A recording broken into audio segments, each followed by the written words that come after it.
भारत किसी भी इंडस्ट्री में आगे नहीं बढ़ सकता जब तक वह इंडस्ट्री उसे झटका ना दे दे।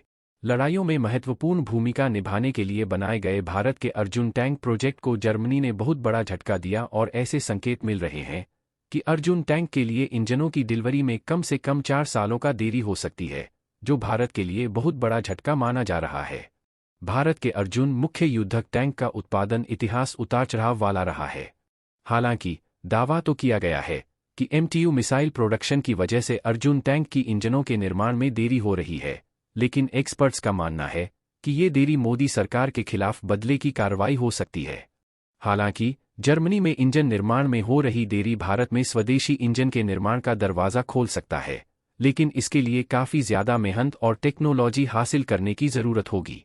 भारत ने अपने अर्जुन टैंक के बेड़े को विस्तार देने के लिए काफ़ी संघर्ष किया है और किसी हथियार के लिए भारत का ये सबसे ज़्यादा समय तक चलने वाला संघर्ष है, क्योंकि इसे इतनी शक्तिशाली बनाया जा रहा है कि ये दुश्मन खेमे में तबाही मचा सकता है। जर्मनी ने संकेत दिए हैं कि अर्जुन मार्क ए के टैंक के लिए आवश्यक महत्वपूर्ण इंजन प्रदान करने में लगभग 4 साल की देरी हो सकती है, जो भारत के MBT प्रोग्राम के ऊपर काला साया जैसा है। भारत अर्जुन मार्क ए के टैंकों के लिए एक स्वदेशी पावर प्लांट विकसित करने की योजना बना रहा है, क्योंकि टैंकों को बिजली देने के लिए इस्तेमाल किए जाने वाले जर्मन इंजनों के लगभग 4 साल तक देरी होने की आशंका है। अर्जुन MK एक मुख्य युद्धक टैंक का एडवांस वेरिएंट है, जो वर्तमान में भारतीय सेना की सक्रिय सेवा कर रहा है। अर्जुन मार्क 1 से ज़्यादा अपडेटेड और एडवांस है और इसमें कई स्वदेशी उपकरण लगाए गए हैं, लिहाजा इसकी मारक क्षमता काफ़ी ज़्यादा होने के साथ साथ शक्तिशाली 120 मिमी राइफल वाली बंदूक और कंचन कवच जैसी नई टेक्नोलॉजी का इस्तेमाल किया गया है। इन शक्तिशाली मशीनों का निर्माण चेन्नई के अवधि में भारी वाहन फैक्ट्री में किया जाता है। हालांकि इंजन की उपलब्धता में कमी के कारण इन टैंकों की समय पर डिलीवरी फिलहाल खतरे में पड़ गई है।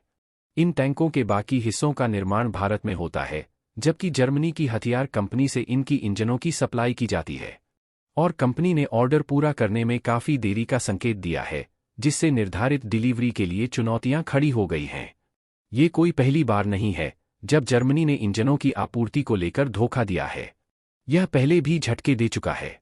इससे पहले भी जर्मन सरकार ने भारत को इंजन निर्यात के लिए BAFA federal office for economic affairs and export control की मंजूरी रोक दी थी, जिससे स्वदेशी जोरावर लाइट टैंक प्रोटोटाइप का निर्माण प्रभावित हुआ था, जिसके बाद भारत को अक्टूबर 2023 में टैंक इंजनों के लिए अमेरिकी कंपनी कमिंस की ओर रुख करने के लिए मजबूर होना पड़ा था। उस समय जर्मनी ने भारत को टैंक इंजनों की आपूर्ति रोकने के फैसले के पीछे के कारणों की जानकारी नहीं दी थी और अगर दी भी होगी तो उसे सार्वजनिक नहीं किया गया। जर्मनी हथियारों के निर्यात को नियंत्रित करने वाले कड़े नियमों का पालन करता है, जिसमें मानवाधिकार, क्षेत्रीय स्थिरता और संघर्ष क्षेत्रों जैसे विचारों पर विशेष ध्यान दिया जाता है। ये नियम उस समय की मौजूदा राजनीतिक और सुरक्षा स्थितियों से प्रभावित होकर कभी-कभी प्रतिबंध लगा देते हैं या हथियारों की बिक्री में देरी कर देते हैं। पहले भी मानवाधिकार और अल्पसंख्यकों को लेकर जर्मनी ने भारत को आंख दिखाने की कोशिश की थी, जिसका भारत ने उसी भाषा में जवाब दिया थे। हो सकता है कि भारत के साथ भी यही सलूक किया जा रहा हो, लेकिन हमें इसकी सटीक जानकारी नहीं है।